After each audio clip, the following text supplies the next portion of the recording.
old school way of thinking was to pay things down and have no debt. I'm for refinancing all of my money and putting it into more things. Everything is possible, just hustle, just hustle. The $1 Million Hustle Podcast, where we keep it real, unstated entrepreneurship wisdom. Learn to think like a millionaire and hustle like you're broke. Here's your host, Billy the Kid, aka Billionaire. Everything is possible, just hustle, just hustle. Everything is possible, just hustle.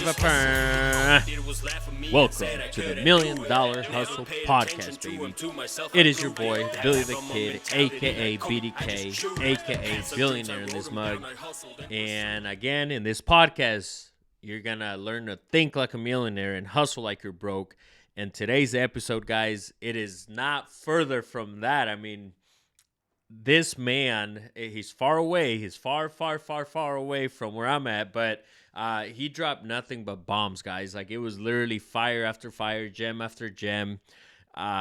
Literally, I took 2 pages of notes, like just a genuine guy who's killing the game. And I don't want to tell you who it is, but you're going to find out, man. It was fire, so get ready to get your minds blown away because if you're literally looking at taking your life to the next level, you're listening to the right podcast. If you are in the 97% of people that aren't doing much, then you're on the wrong place. Leave now. Otherwise, hit play, baby. Continue listening because especially today's episode is literally a definition of that. Everything is going great, guys. Before we get into this amazing interview, we just did a multifamily deal. We're doing a few projects right now, whether it's the construction company or as an investor myself or partnering. So it's just it's been a blessing. I always like to hashtag blessed life. We just came back from a vacation. Things are just going great. So I'm excited. Those of you who are interested in joining my mastermind, the Get Uncomfortable Mastermind, please let me know. We're going to open up one more spot. We're trying to keep it small, but all the guys in there, guys, are just killing it. So if you're interested in joining all the fire that we're doing, we meet every Thursday for the mastermind through Zoom. And we also have a texting thread going. We have a Facebook group. So every day, guys, literally, we're gonna hold you accountable for whatever it is that you're trying to do. That's the beauty of it. Is every day there's fire on this text thread nonstop. And again, we meet every Thursday, so you're able to get an update and let us know how everything is in your business, everything that you're doing. So if you're interested, hit me up.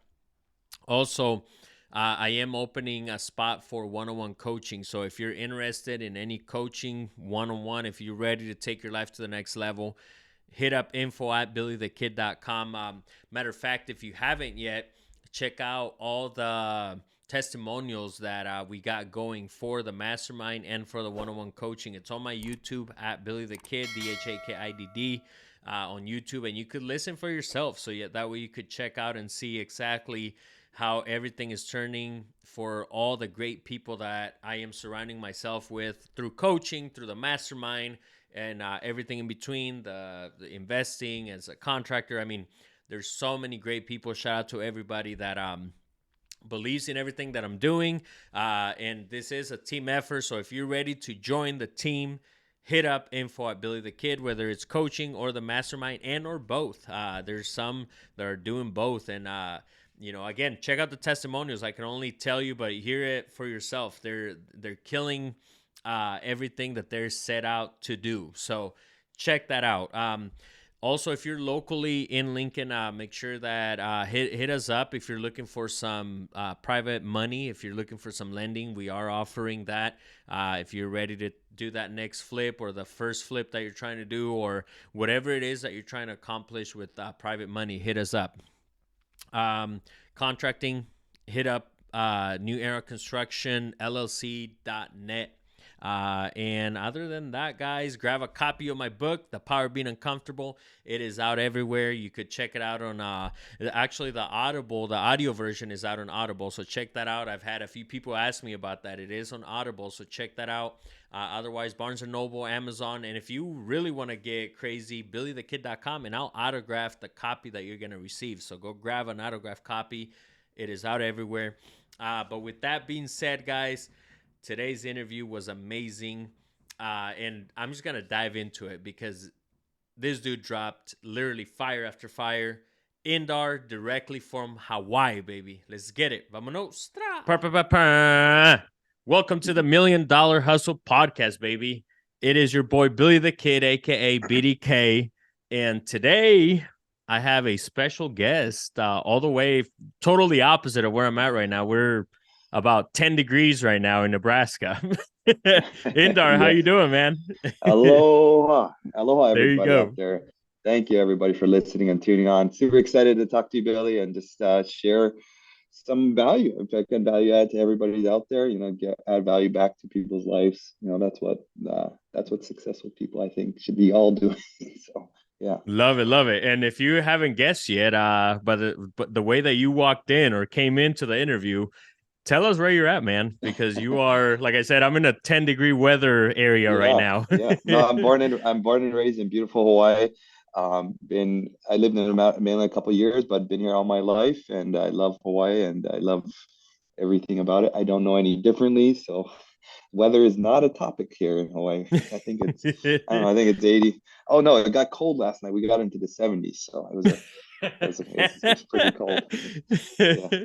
That's so funny. It's so funny that you say that because I swear, whenever I'm out in like California, for example, or somewhere else like that, Florida, and it's like 70 degrees, or probably not 70s, but like 50s, 60s, people are like, oh my God, it's cold. I got to put my sweater on. And I'm like, man. If it hits 60s, it's all over the news. It's like the huge thing on the news. Love it, love it. To start off, Indar, normally at the beginning we have book of the week, and I would like to ask you, what is one book that comes to your head right away, business or personal development, that changed your life, and to this day you still use it, or something currently that you're reading? Well, I mean, everyone always says Rich Dad, Poor Dad. So if you haven't read that, of course, that's your go-to. I think every person probably on your podcast has probably shared that. But actually, my go-to book, I have a new book I just was reading, but The Goal is probably change my mindset. Is called The Goal. And it talks about everything you do to have a goal and have a goal in mind, from, say you're trying to get Instagram followers. What's your goal? Why are you trying to get Instagram followers? What's the reason behind that? And then it looks back, what's your bottleneck to your goal, which is the key to every goal, is to not necessarily, to figure out the goal, but then to work backwards. And, what's that bottleneck preventing you from achieving that goal? What's those steps that takes, to get you to that goal? So The Goal, it's a great book. Literally can't put that thing down. I'm reading right now Alex Hormozy's book. It's a great book on selling. I'm actually on my second time reading it twice. I loved it so much. But I constantly look up books on tape, guys. If you're driving and listening to radio, turn that radio off and put a book on tape. Listen to 1.5, 1 point whatever. Listen to fast forward, and man, you should just be full in your head of information. I love that. Love it. I'm sure, 'cause it's funny you say 1.5. So I used to listen to 2 times, like, a podcast or whatever. And I really got used to it. But then I did catch myself at times where I would rewind, and I'm like, oh, let me rewind. If I'm on my run or whatever it is. And so lately I went back to like 1.5. And, I heard this concept where obviously quality versus quantity, right? And because I've been, at fault where I'm like, okay, I'm going to listen to, I don't know, 50 books this year or whatever crazy idea, right? Or whatever. What's your theory behind that? Like when you go into listening to a book, because I know you study a lot, you read and listen to a lot of stuff. Obviously, what are some pointers you could give us while you're listening or reading? The biggest pointer is it's all BS, guys. You read all you want, do all you want, watch as many videos you want. If you don't take that action, Honestly, I'm not the smartest guy in the room. I'm not I am the guy that just takes action. I'll read something or I'll watch a video and I'll just do it right then and there. I think we get so stuck up in, I know this investor friend of mine who's been through every one of my meetups and he's been through every event. The dude knows more stuff than me at this point, but he's never bought a deal. He's never pulled the trigger and took action. So education is great. Taking effort is the next step, but then taking massive action is the step to all of this. So Mm, even if you take action and you fall forward, it's better than not taking no action. And that's what limits all of us. And to me, to this day, um, just doing bigger and doing more, I'm trying to move and go bigger and bigger and bigger. And it's always my limiting action that limits me. And, Elon Musk takes more action than all of us. And, a billionaire below us, he takes more action. So it's just who takes amount of action is where you're going to be at in life. mm. Yeah. Text Wow. me at 10 o'clock at night and see what you're doing and text what I'm doing. So we'll compare. And Wow, love it. Yeah, that's definitely true, man. It's funny because I think people overthink things or whatever. What do you think? So to kind of go along with that, I wrote a book called The Power of Being Uncomfortable, and it's oh, funny. oh, The reason why I wrote that book was to get people to take action because I felt like a lot of the books out there have information, but I'm like, what is one subject that I can touch yes. on to make people take action. So Yeah. with that being said, there's fear, and I talk about that on my book, for example. What would be your way of telling somebody out there, like, what are you waiting for? Like, come on, just do it. Man, I love that you just said that title because I actually speak about this constantly, the Mm, comfort levels. So, when I didn't get to get in my story yet, but when I first started, we do for 1, 2, 3, 4, 5 flips a year, and that was, uncomfortable, and that was a lot at the time. But then I got comfortable at that, and we got a little bigger.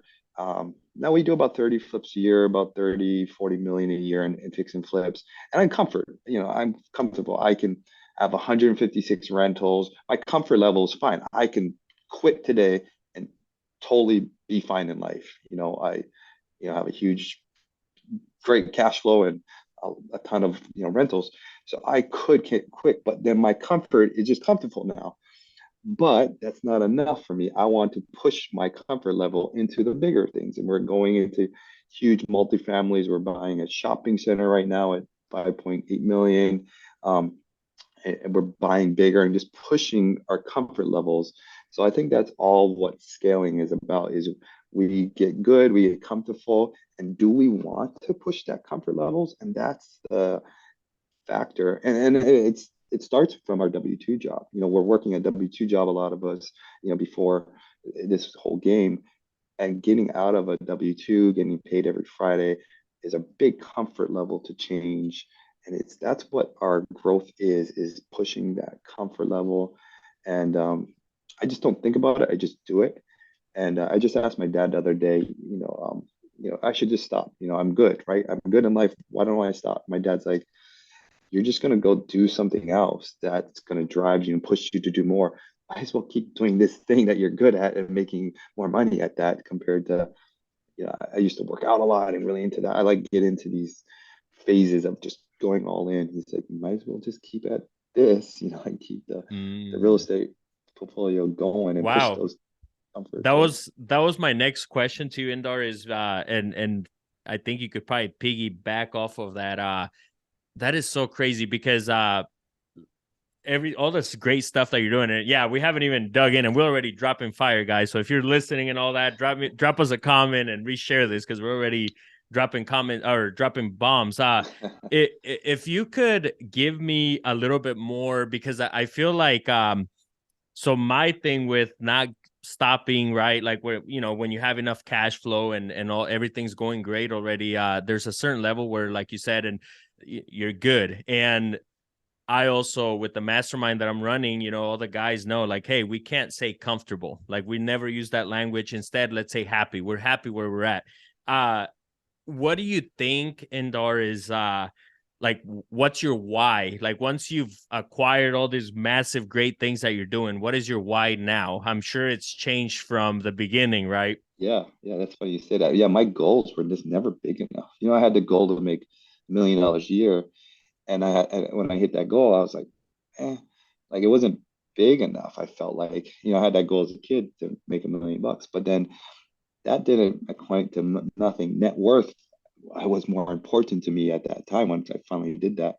And net worth is way more important. Net worth is more cooler. When you're in this kind of society, no one cares about how much you make. They care about your net worth.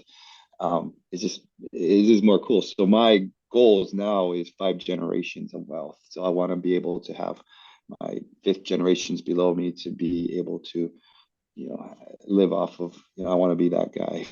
I want to Yeah, have the yeah. kids that are, those trust fund babies. Because I didn't grow up that way. I didn't have none of that. So Yeah, and you it's. know what? Let's go ahead. Go ahead.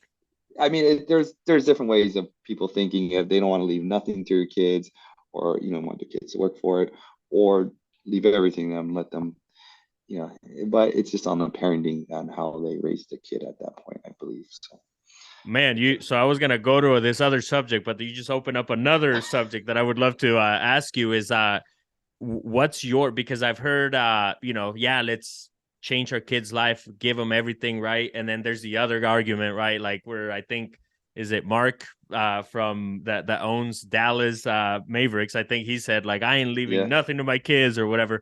What are some of the steps that you're taking to basically leave it to your kids and make sure that nothing's promised, right? But how Right. are you making, what we'll say, steps are you taking for them not to mess up everything that that you have worked for, if that makes sense? Yeah, that's a good one. I don't know. I mean, that comes into parenting your kid and hopefully training, teaching them about money. Actually, so we're building this co-working space, 6,000 square foot co-working spaces where we're going to have events and do teaching. Part of my vivid vision, by the way, guys, you should read that book. And I want to teach kids. I want to teach kids on financial literacy, how to read a profit and loss statement, how to do your taxes, tax strategies, how to open a bank account, how to start a company. I have 14 companies. How to run a company. I really want to teach kids that. I just was at we're trying to get into Punahou, like the most prestigious high school here, or school here in Hawaii, private school. And I asked them, why don't they teach kids this stuff? And it's just like, it didn't dawn on the teachers there, how to do your taxes and how to start a company. Like, it should be something basic that should be taught, but they do that in the education system. So I think that's where it's going to start for me. I Man, already am. I already started with my kids. My kid's 5 years old, and he knows about investing his money, making his money work for him. He's got different piggy banks, and we play fun games. And I just constantly talk to him about it. And he sees me doing it, so I don't know what I'm doing. Sometimes I just, it's hard when you're a parent, right? You're just like, hmm hmm you're, you're winging it. Some of it, I don't know. I hope read for the books on it. best. Yeah, yeah, No, love it, love it. And with that being said, again, we literally just dropped fire. Let's back up a little bit. yeah. Who are you? Sorry. Yeah, We just started dropping bombs. Let's yeah, back up a little bit. If you could so you said you're from Hawaii. Let's yeah, start with how was it growing up? How yeah. was your household? Were you rich and famous? No, I was actually born on a pot farm here in Hawaii. My parents had a 17-acre marijuana farm in Hilo. My parents grew weed in for a living back in the 70s and 80s. They moved to Hawaii to grow weed. Um, so I grew on a pot farm. We sold a pot farm to some Colombians because my parents got out of the marijuana business. So after that, I grew up fairly normal, surf, camp, fish, dive every day, surf twice a day. Smoked a lot of weed and got in trouble. 18 years old, changed my life, turned my life around. Got a degree in business. Then I went on and got an electrical engineering degree. I don't drink, I don't smoke, I don't do any drugs, I don't do nothing. I work. Got an engineering degree. Then worked with an engineer for a while, electrical engineer. That was great. Great job. Make 100, 200,000 a year. Great. But it wasn't enough for me in life. I wanted to be a millionaire. I want $1 million. And I always had that drive to have more. Started my engineering firm that I was working for. He said, "Hey, your dad has a construction company. Why don't you help building his company?" And I never thought of that. I kind of wanted to do my own, but I went into that. I worked for my dad's company, helped grow his company. It was difficult, definitely hard, but I learned a lot. And then I started 2013. My wife drugged me to one of those seminars. At that same time, I knew real estate needed to be a part of my life. I knew real estate needed to be somewhere in my life.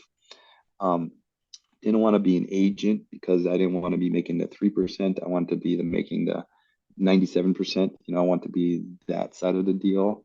I didn't, an agent still works for somebody else. I wanted to be the one. He who has the gold makes the rules. So I want to be the one who had the gold, per se. And I went to a seminar, a flipping seminar at the time, and it helped me kind of snowball this even faster. And that's when I started pushing education, pushing learning.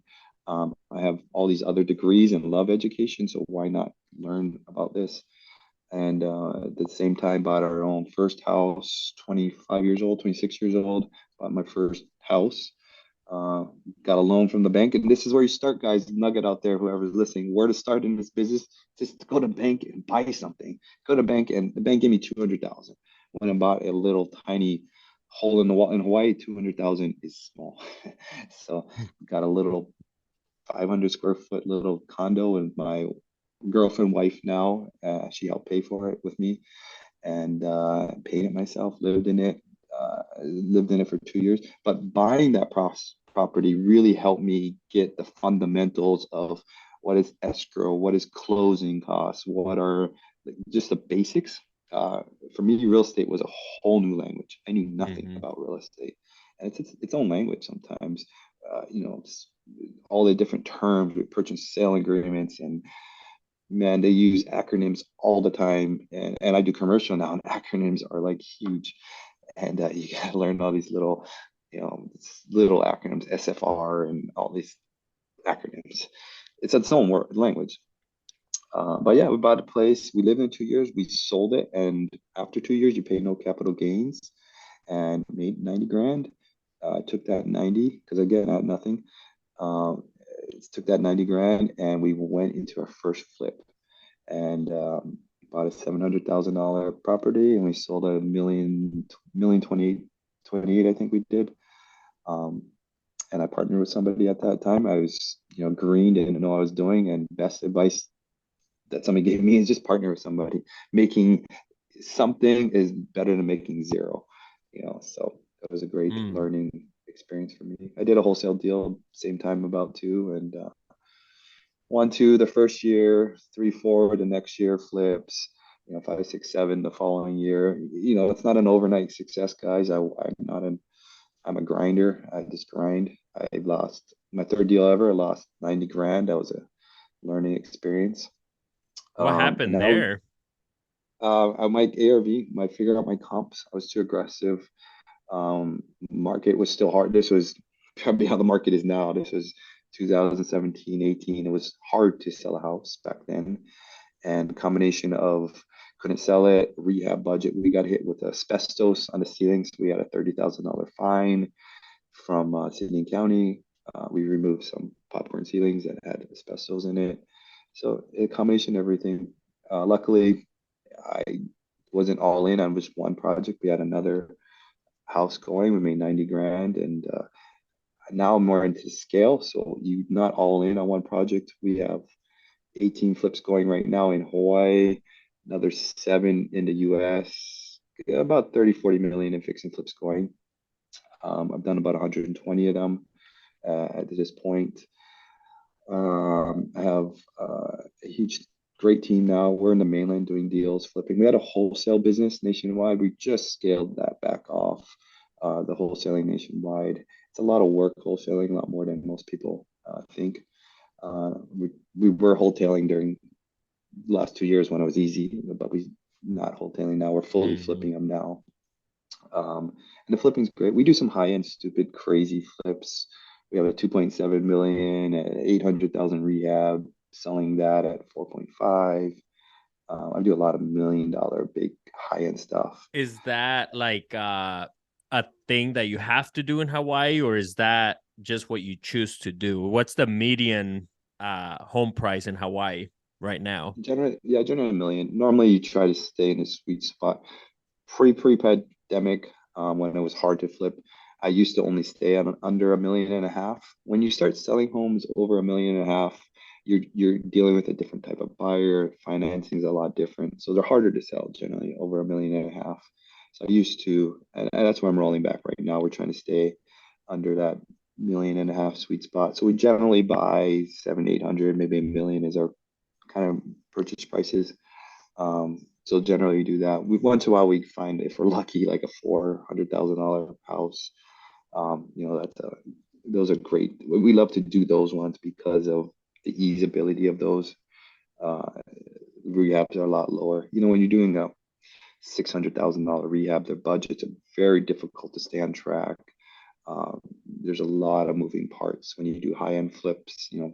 Lighting under the cabinets and custom garage doors and specialty this and water fountains, and you have to kind of pull out all this stuff. So they're more time consuming, but the returns are great. I mean, don't get me wrong. And I used to have this problem of wanting to be like others in the mainland where we do 100 a year. They do 100 a year and they make maybe 20 grand a flip or 40 grand a flip. I do about 30 a year, and yeah, we make a lot more zeros on our flips than those. So Mm, we have great profits on ours, so we don't have to do as much, mm-hmm, mm-hmm. of flips. What so you mentioned you do some out of Hawaii out here. Yeah, What's the like some of the differences, just because I feel like it's a whole other world when you do that. yeah. So what are some differences? Obviously I'm assuming the finishes you're gonna do in Hawaii are probably different than the Yeah. ones out here. So what are some of the stuff that you're doing to Well, level that out? yeah.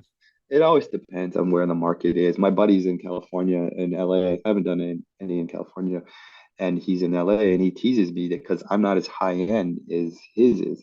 In Hawaii, you're paying for location a lot more than any place else. So we have to be high end, but we don't have to be perfectly high end because we're buying locations. Like I sold a $3.2 million house. The land alone was 2.7 million.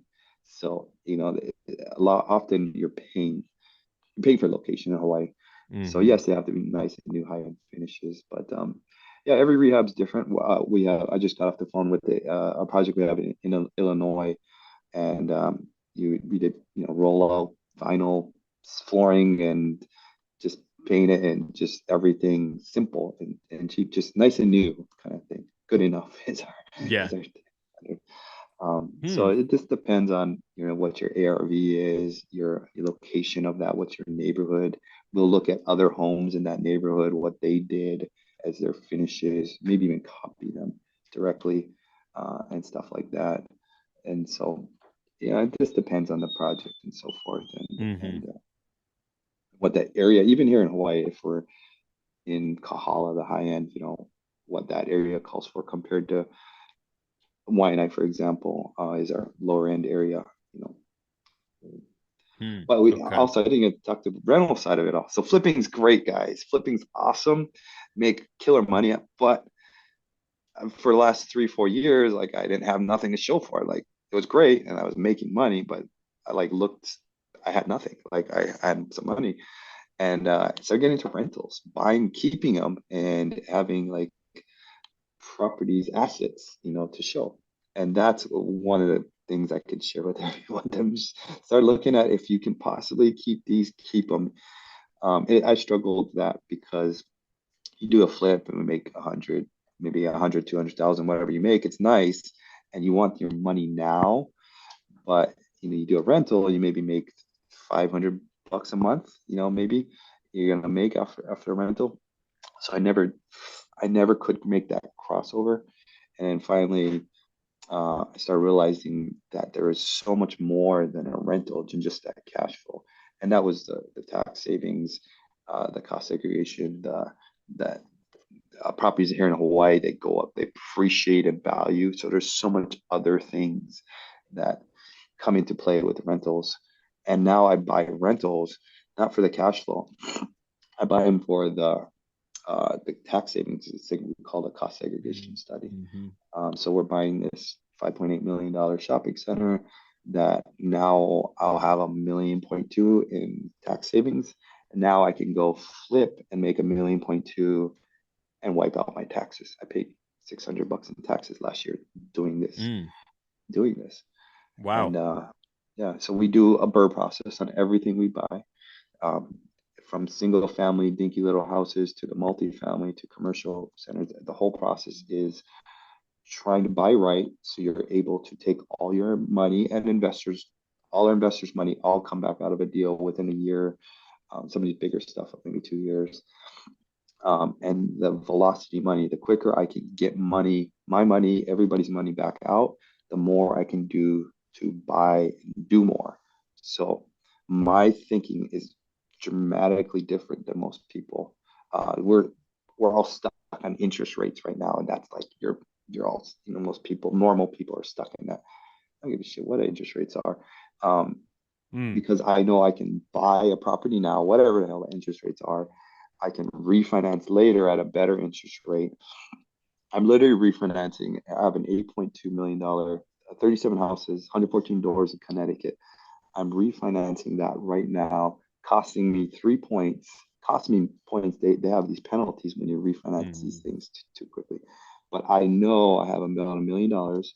I can be taking out of that properties, those properties, and now I can deploy that million to make more money.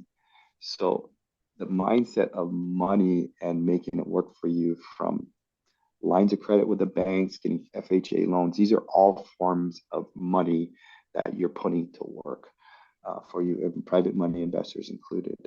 So Mm-hmm. you're making money, moving money. The more you move money, the more money you make. Is Mm. how I think of it differently than most Yeah, people. no, I love that. And I love that you touched on because we're gonna talk about your flipping business for sure. I want to hear a little more about that because you're killing it.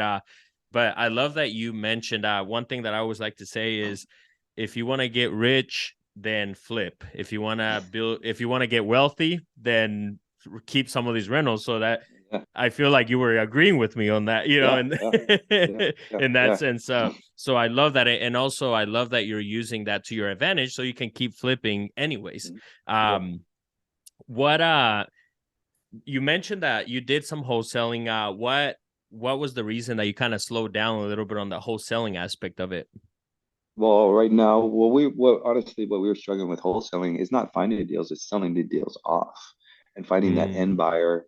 And just in general, the amount of work it takes for me, it was just a lot more work to get getting your lists, you're skip tracing. We have our cold callers, you're managing cold callers, and you're following up with on the deals. It's a lot of, you have to full time dedicate yourself to that. And when we were doing nationwide, we made I think 100, 200,000 last year from it, not bad. But um the amount of work, the ad spend, we were 5 grand a month, I think we were spending on that whole business. It's a full-time job. And you talk to some of these bigger wholesalers that do a lot, they'll do 10 a month. You ask them what are they making per deal. That's what you need to look at. People, a mm, lot of these wholesalers, is one friend of mine. Oh yeah, I got 10 leads locked up. Like, okay, great. How many of those leads did you sell? But how much did you make from that, deals? So they, mm, generally make 2, 3 grand, maybe 10 grand on a wholesale deal. You know, I take that same amount of time and energy, and I'll do one flip and pound out 200 grand. Pick one, pick mm, your time. So we're just bringing our focus back into what we're good at in our market. And the other struggle, we didn't pivot enough into wholesaling and finding hedge funds and finding solid end buyers. It's very easy to wholesale when it's in your market because you know areas, you know your buyers very well. We never pivoted fast enough to finding mm. solid end buyers and to be in markets where we had, you know, because now flippers in general are dying off. You know, it's obviously a different market right now, so it's harder to find flippers. Um, I hate to say it, but often when you're wholesaling a deal, you may be selling to that naive new flipper who would leave more meat on the bone for you, naively. It Mm. just you would make more that way too, being a wholesaler. And now those naive, you're left with the more experts, and they're gonna want more meat on the, they're gonna want more on the bone, Hmm. of it all. So I'm No, not yeah, saying wholesaling is that's bad. It's just yeah, no, that's powerful right there, man. That's I agree. yeah. I can't disagree with that. And so with that being said, when you I'm assuming you were picking and choosing the ones that you wanted to keep to either Yeah. keep as rental or flip. So are you still going to market even though you're not going to be wholesaling as much? I guess the main question would be, how are you finding your flip deals or rentals? Yeah, I mean, I remember when I started, there was like some gurus out there saying that you need to specialize, you need to niche down. And the mainland was good. Like you had to specialize at short sales, or you had to specialize in probate sales or cold calling, for example. I find when I early on I started, I just tried everything, and I just was dabbling. Well, not dabbling. I fully went in all into everything. Like we were cold calling. Postcards was really popular back then. We were getting leads from postcards. I hung bandit signs out. I made routes on the streets of all the bandit signs, and I had some dude off of Craigslist start going and hanging bandit signs for me, paying him $2,000 a finder's fee. Online auctions, go down the courtroom steps. We later on got into text blasting. So we do it all, and of course, MLS. MLS is obviously free, so great place to start there. We were doing it all, and often you would be like looking at one side, and then the deals would come from the other side. And honestly, you kind of have to try everything. I just was on the radio for like 6 months at 3,500 a month, and that was a total flop. Mm. Didn't work for me. But I just constantly are trying and doing more things. And often the deals will come in flows, or they'll come, as we're pressing for deals. Right now, we're not hugely pressing for deals. I'm not trying, and that's always been my problem. Like we're always been content at our deal flow. I think I can scale to more to 90,000, 90 flips a year, but um, I'm debating about doing that. If I want to do that, it's a lot of capital raise, a lot of money moving. Not many people move.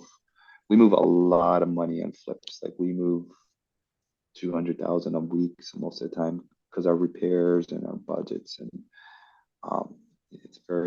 it's a lot more intense than people realize.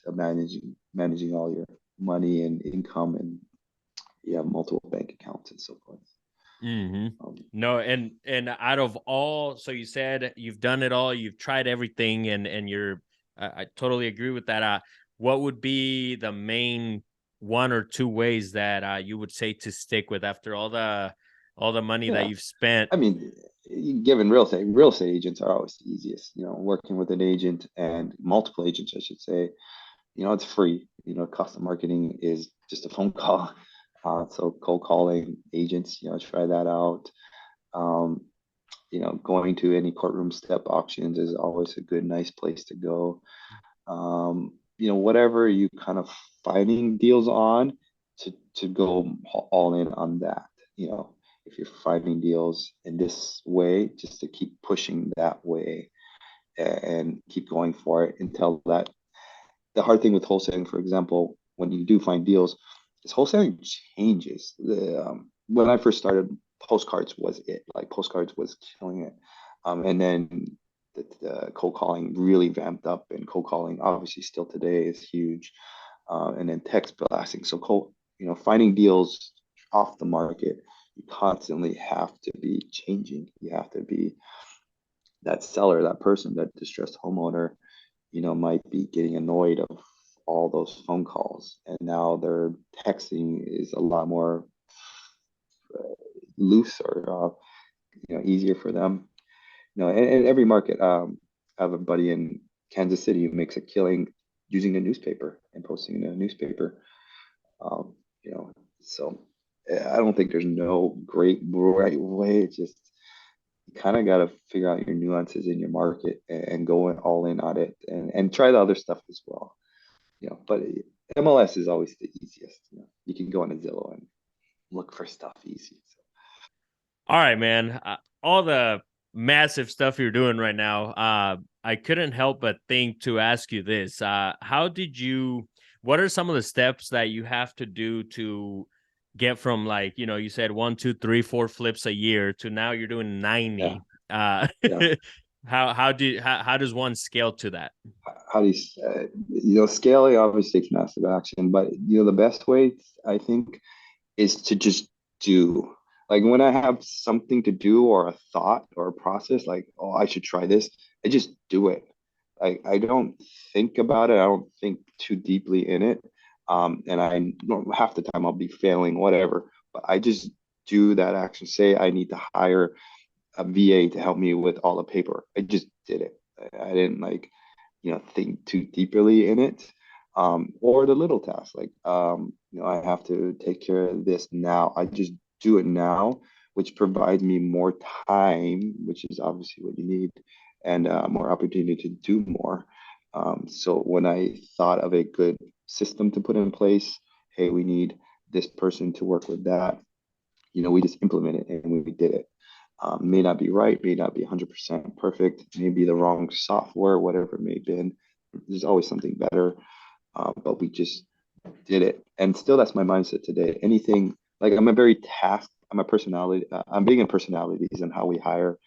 We have I can't see, we have a big office over here, and I'm very into personalities. We're hiring 3 positions right now, and we're really into personality traits. So if you're trying to scale, I would definitely look into hiring. Obviously, VA is your first hire.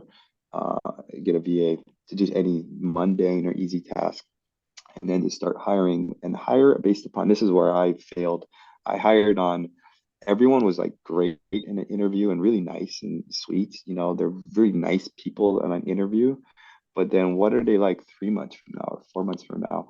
Or what if their personality trait didn't allow them to excel at the job? For example, an office admin type of person um, is a task orientated. You're giving them tasks to do.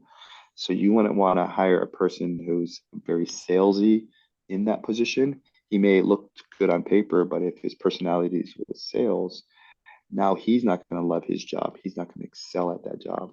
So I want to find a personality trait that loves task and feels a sense of completion. So I actually learned the hard way by hiring based upon looking at that resume and their work ethic.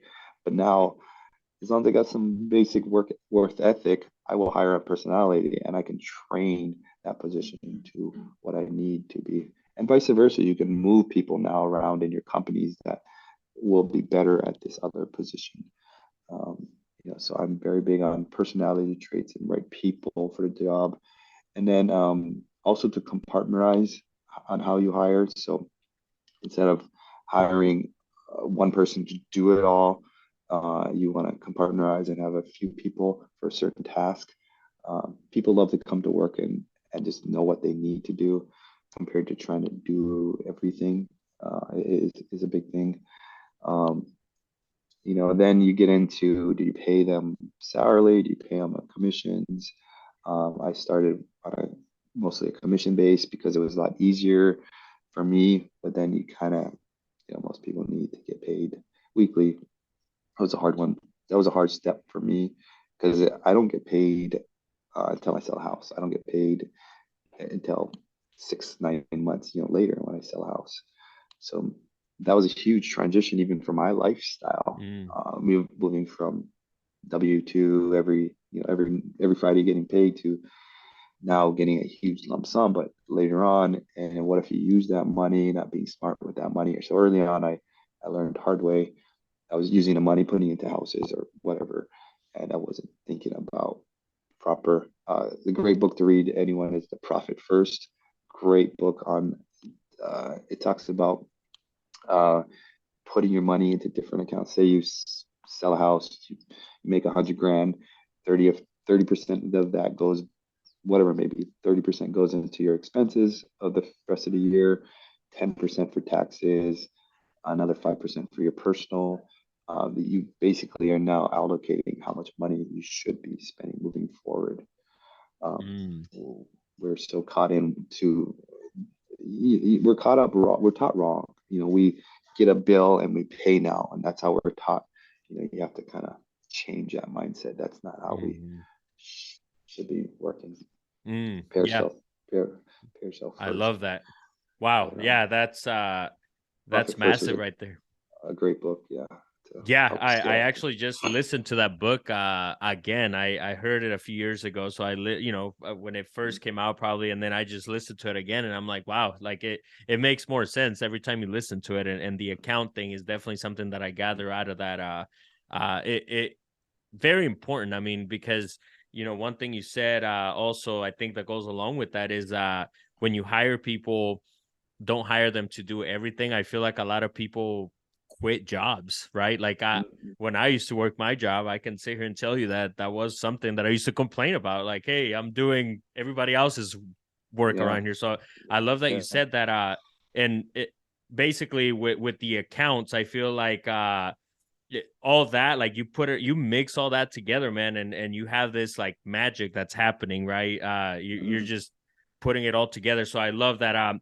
You also mentioned hiring personality, not resume. I feel like that's also such. I mean, that those of you who are listening, like if you have employees, you're looking into employees, that is huge right there. Mhm. And because you also mentioned they're coachable, so man, you're providing gem after gem, man. I don't even know where Well, these are to. from these are all from my failures, guys. I went through like four different. A huge role for me is having a good executive assistant. Through my, I went through four or five of them because they're great people, but it Hmm. was just they weren't the right personality. And then I learned to hire a task-oriented person for that role, and now I have some amazing people on there who excel at what they do. Because ultimately, you want your team to enjoy it. I mean, we're all spending 8 hours a day, 5 days a week. That's a lot of time of our lives spent together. So I want to have a great culture. I want to have a great team. No one is above each other. It's a team basis. And you want to have a fun environment because we're doing life together. So let's Mm. do life together and enjoy it. And you know, Love it, love it, love it. What does a typical day look for you? Uh, I wake up six to seven. I'm kind of nonchalant about how I wake up. I'm not strict on it. I think I enjoy the freedom of not having a set time to wake up, which is amazing. I just love being Hmm. in that position. Um, right away, I write in a journal. I read a meditation book in the morning. I actually go and plant my feet on the earth. I love doing that. Brush my teeth, all that, blah, blah, blah, blah. But I spend the morning with my kids. My daughter comes in the room and she just wants to sit with me. She'll write in my journal with me, scribbles. She's one, almost two. And then I have a 5-year-old son. So typically I just hang out with them. I'll just go lie on the couch with him. I won't answer my phone until I drop him at school. So I drop my son at school and I won't answer my phone until they're oddly once in a while. I'm not super strict, but I won't answer my phone. I take vitamins. I'm big. My mom's an acupuncturist and a masseuse, so I'm very big onto healthy vitamins. Some minerals and all these. You should see how many pills and stuff I take with a nice protein drink. I don't drink coffee too much. Once in a while, I do. Try to work out in the mornings. I have a home gym. I'm honestly been slacking on the workout side of it all. Um, I'm really slacking on that. That should be incorporated. So that's one of my weaknesses. But I take the time in the morning, be quiet, stare at the mountain, look at my goals. On my journal, I write down my goals, what my steps are to achieving those goals. I have a goal of 84,000 a month net passive. So that means all my rentals. That after everything, I need to have 84,000 a month. It's $1 million a year, guys, if you can do the math. So that's just my rentals. And then to keep my flipping business netting about $1 million a year. And then I want to get another 500,000 in affiliate marketing, and to grow a rental portfolio to trying to get that up to 150 million is my goal. And then I'll write down what's my steps to achieving that. What do I have to do this week to do that? What do I have to do today to do that? And I'll try and backtrack that down and constantly looking at that and writing it. And big favorite movie is The Secret. So I'm a big advocate on seeing and visualizing, and putting it out into this world. And still to this day, I really believe in that. You want a Ferrari, see yourself driving that Ferrari. You want a big house, see yourself in that big house. Vision boards and all that kind of stuff is great. So, the Secret was a great movie. I remember when I was a kid. And yeah, and then I get to work, and I try to stay in the office. So I'm not best useful being at a job site. I used to drive around and go to Home Depot 5 times a day and keep them moving, but I could have somebody. Is that the best use of my time? When I pay somebody 15, 20, 25 bucks an hour, is that the best use of my time? Is my time valued at 20 bucks an hour? Or is my time valued at 500 bucks an hour is what my time should be valued at? Is that task I'm doing a $20 an hour, a $500 an hour task? And once I realized that, then I started thinking differently that, hey, I need to hire somebody to be doing this so I can be doing that $500 an hour task of finding deals, finding investors, growing the company, working all the other companies we have, and thinking my time differently. I thought I was saving money by working on a flip. I'm a construction guy. I have tools. I love doing work, but am I saving money by doing that work, or am I technically losing money to meet my goals? And it was still today it's a struggle. Some of the stuff I should be doing. And so for me, I'm more beneficial sitting in the office and generating, growing the company and doing work here in the office compared to being on the road and all that driving and stuff like that. It's better to be in front of the office, computer, emails, phone calls, kind of thing. Yeah, and then 4 o'clock, I'm done. I'm home. I go home 4 or 5 o'clock, and I'm just all about the kids now. 2 years ago, very differently. I would grind it until 10 o'clock at night. I spend 4 to 5, 6 to 7 o'clock about with the kids, and I'll still answer calls. And then 7, 8, 9, 10 o'clock at night, I'll check back into emails and I'll start following up with any. I mean, my phone is just never ending, and so I'll be following up with emails, take some calls there. We have airBnBs that we manage. airBnBs. I don't manage them too much, but sometimes I'll chime in and help out with some of the complaints there that we have. There's always something. And How and many and how then many Airbnbs do you have right now? I have six, yeah, six of them, Six. and then we have Nice. a Turo. We have a car that's attached to them as well, and Mm, they're great. They're great to have. Great tax write-off too, and yeah. definitely a trickier market if you're thinking of getting them. Make sure you understand some other rules that apply, but they're great. It's great to have.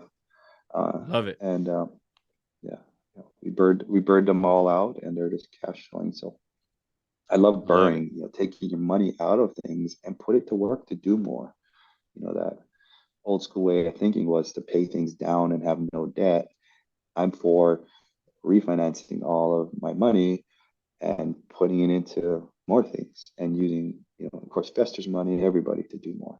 So Man, fire right there. And what with the burp process, do you have what is like the worst deal you could think of that you have dealt with when you were burring? So the bird process, we have two rules that we follow.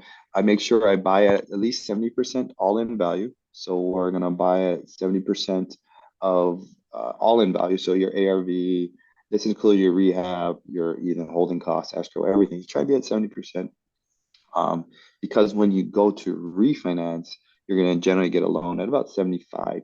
So worst case, you may be off in your ARV, you may be over budget, whatever it may be. So you kind of want to get close to taking all your money out. And then we also follow a 1% rule. So we have to make sure if we buy it at 100,000, it needs to rent for $1,000. If we buy it at 10 million, it needs to rent for 100,000 a month. So the 1% rule, it applies to every size of a deal we even do. We do dive in deeper, but it's just a great quick rule of thumb to see if something will cash flow and meet those two criteria right away off the bat. Because we're going to refinance and take all our money out after we add value. So we add value by one or two ways. In single family houses, we add value by new kitchens, new floors. We're forcing depreciation by adding, new roofs and floor. That's how we add value in single family world. In the multifamily and the commercial space world, value is added by increasing rents, lowering expenses. So they evaluate these properties by looking at the incomes minus your expenses, your NOI. So they're looking at the valuation of these properties are valued based upon income and expenses. Yes, you do hopefully make new floors and new roofs, but in return, you're trying to raise rents and so forth. And once we add value in those two different scenarios, then we will go back to the bank and refinance and take out. So for example, we're buying a 5.8 million shopping center. Once all the rents and everything are kicked in and the value is added, we already actually had it appraised. It'll appraise at 8.2 million. So now we go back to the bank at 8.2 million and we'll refinance out our 6 million, pay off all our investors, our money. It may actually be in a higher rate loan. So again, I might be into a higher interest rate loan, but who cares? Because now I'm taking out all that money I had and I can do more. So, interest rates are thought differently for me than the normal rate. I can refinance in 3 years, or there's so much different ways. Get control of the property now, figure it out later. It's kind of my theory. Well, I can't help but I want to ask you this question, Indora, because I love your language and just saying, interest rates, who cares? Because I feel the same way. I totally agree with all that you're saying. You have the crystal ball right now. What are we looking at in the next 12 months in the market? I don't give a shit. I buy now. I'm an investor. I'm not a homeowner. A homeowner, yeah, he may care. I'm an investor. I buy a deal based upon a deal, looking at it now, and I buy right. I'm not buying at market rates, so I buy well below markets rates. So again, you can refinance a deal later in 2 to 3 years when you're, whenever the rate hits to whatever magic number you want it to be at. Or cash flows now at the numbers that work now. Numbers. So I don't believe in that. I kind of buck heads with. I have a friend of mine who's really into market and predictions. I mean, I look at the market. Don't get me wrong, and I look at what may be doing. But I buy it based upon today. I'm not buying at market. I'm not a homeowner buying at listing price. I'm buying 70% below market values. So I can offset a lot of that kind of stuff. There's other kinds of ways, kind of loans to get to it with lower interest rates. We're crediting some of our buyers right now. We're buying down their rates. We can buy down their rates. There's like this 2-1 deal. You can buy down rates, so we can help homeowners as well when we're selling. But I tell people, if you need a house, you buy it now. The best time to buy a house. Best time to buy a house was 20 years ago. The second best time to buy a house is now. The worst time to buy is 5 years from now. You always look smart when you buy real estate in a 30-year span. So you look like a genius from 30 years from now buying at a rate right now. 30 years from now, you'll look like a genius. It's so. Wow. Love it. Love it. When we just had 2% rates, we were selling homes at 100,000, 200,000. I did a 300,000 over asking. I sold a house, it wasn't at the 2% rates. Now, we're at a whatever 7% rates and we're selling below asking. So, they offset each other. You're going to get now a better deal on the house, or you're going to pay a lot more for the house at the lower rate. Mm. Again, rate's just a number. You can 3 years from now go back and get a refinance or whatever. Wow. I love that. Love it. Love it. Cause you could sit on the sideline and cross your fingers and wait, or, Yeah. so love it. Yeah. And it's There's so true, man. no one's gonna tell you now is a good time to buy. Like everyone's saying, hold cash now and get ready to buy. I hate to break it to you, but there's not going to be news articles saying, "Hey, buy now." There's never going to be somebody Wow. telling you. It's so funny. And you know what's funny about that? I'm laughing because that is so true, but they're always going to tell you not to. They're the bad news, right? Like you're always going to hear that. So I love that. Wow. And then I wanted to ask you this, why, and those of you listening, if you're not following him yet, you're messing up because you're dropping some fire content right now. I wanted to ask you why. Like, what's the reason? Why are you sharing so much knowledge? I come from Hawaii. There's abundance in life, guys. There's enough to go around in life. There's plenty. I didn't have that mindset before. When I was coming up and trying to do it my own, I was still in a competitive mode, trying to like worry about others. Now there's enough for all of us. I want everyone to succeed. If everyone could do a flip a year and make 100 grand, that'd be amazing. So I just provide a ton of value. And you know what it is? Another reason people don't take the action. So I'll call you guys out, whoever's listening, take that action. I'll tell you 99.9% on how to flip a house. But if you don't do it, it means nothing. So, I give it all out. I'll give it all away. It's fine.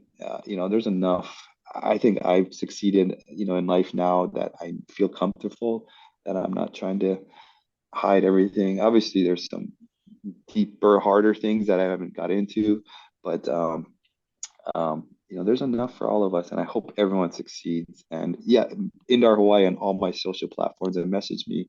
I help people. I got a message today from somebody who's struggling with something, and I don't care. I'll help everyone. I'm not going to be a fully open book. I'm not going to tell you all my private money investors and my contractors. I get those texts too, but ask general helping questions, and man, there's enough for everyone to succeed, and I hope we all succeed, and I hope you do well in life, and there's enough for all of us. Wow, I love that because I totally agree with you because me kind of putting myself out there and doing some coaching stuff that I'm doing, that's the true, and the reality is the more people you help, like Zig Ziglar said, right, then the more you get what you want anyway. So I love that. And literally, guys, I'm telling you, go follow him. Like you're slacking if you're not. Like there's tons of content that you're gonna find. What is happiness to you? What's happiness mean? That's a good question because I'm struggling with that right now because I'm pushing to bigger.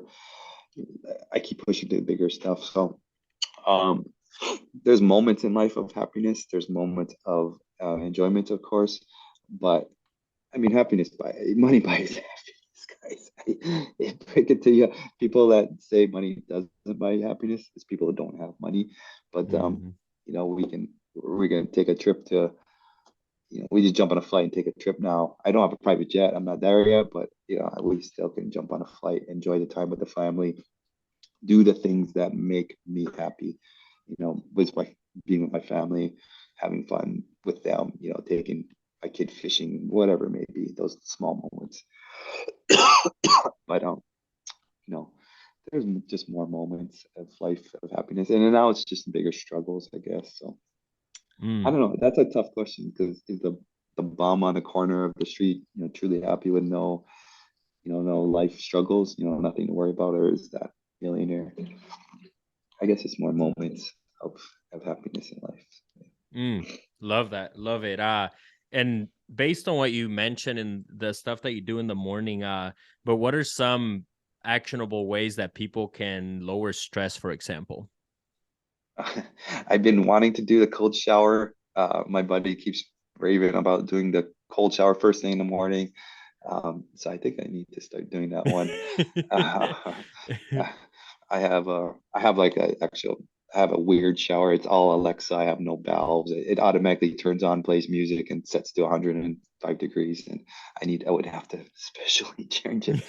But um, I think that would be great. The journal writing helps lower stress. I think that journal writing is great, just because it gets out of paper. It helps me.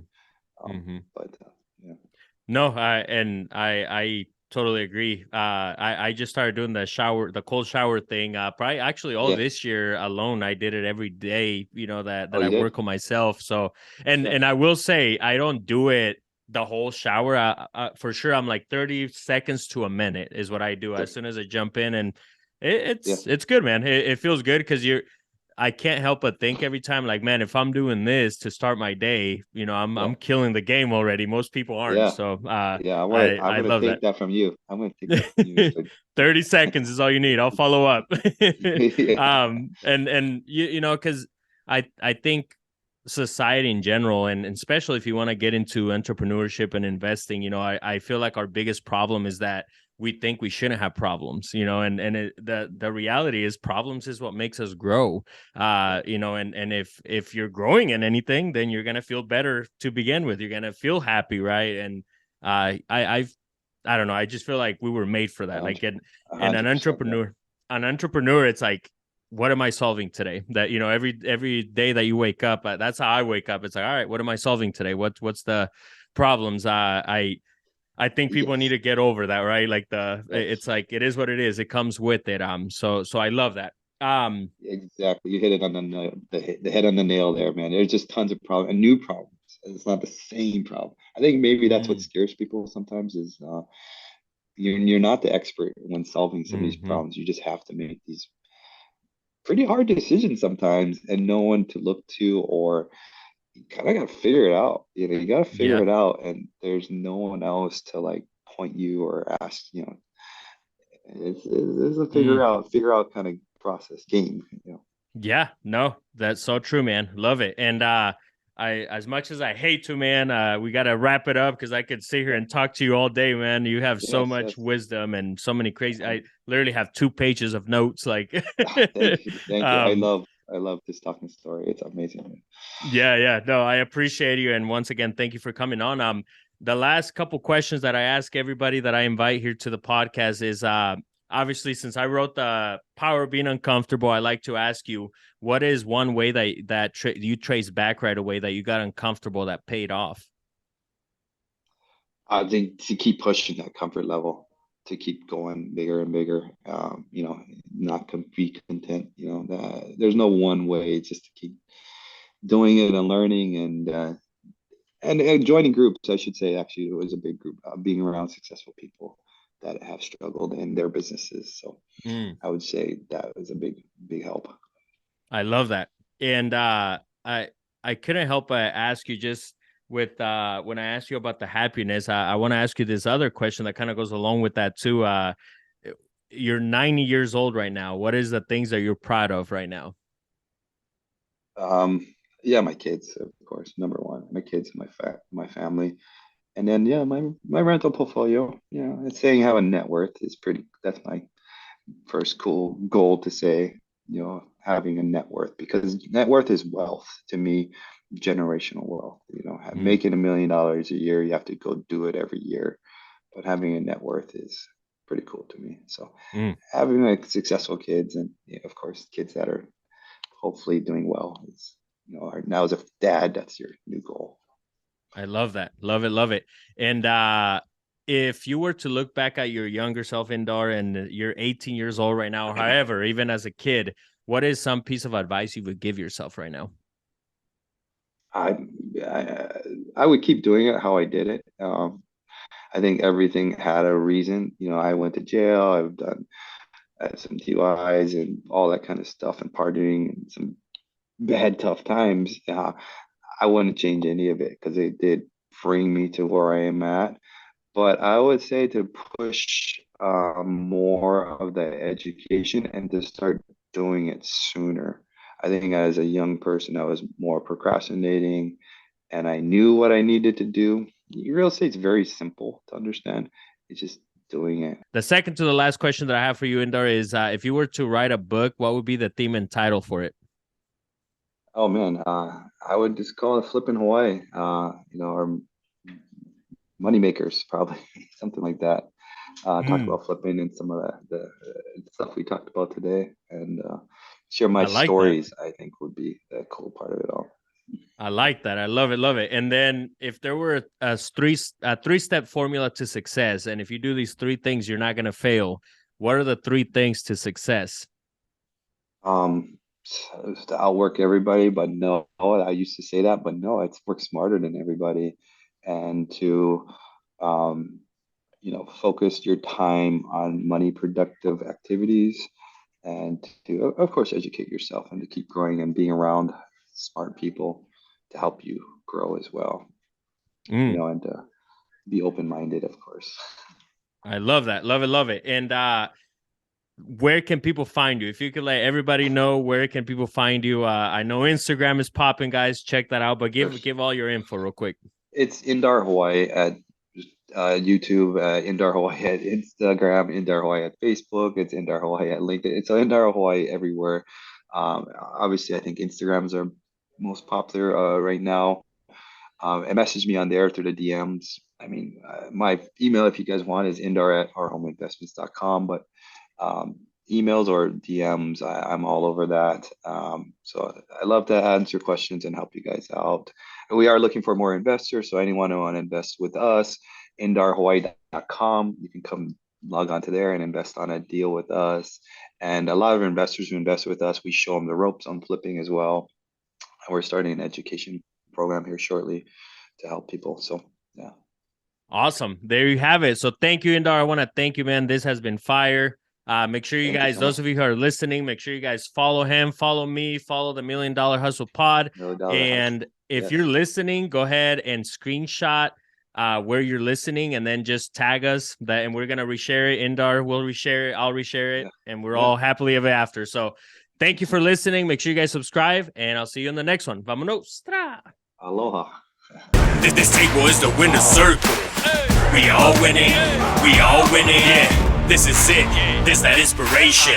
That last set, repetition, motivation. This that Kobe Bryant face determination. That Michael Jordan winning expectation.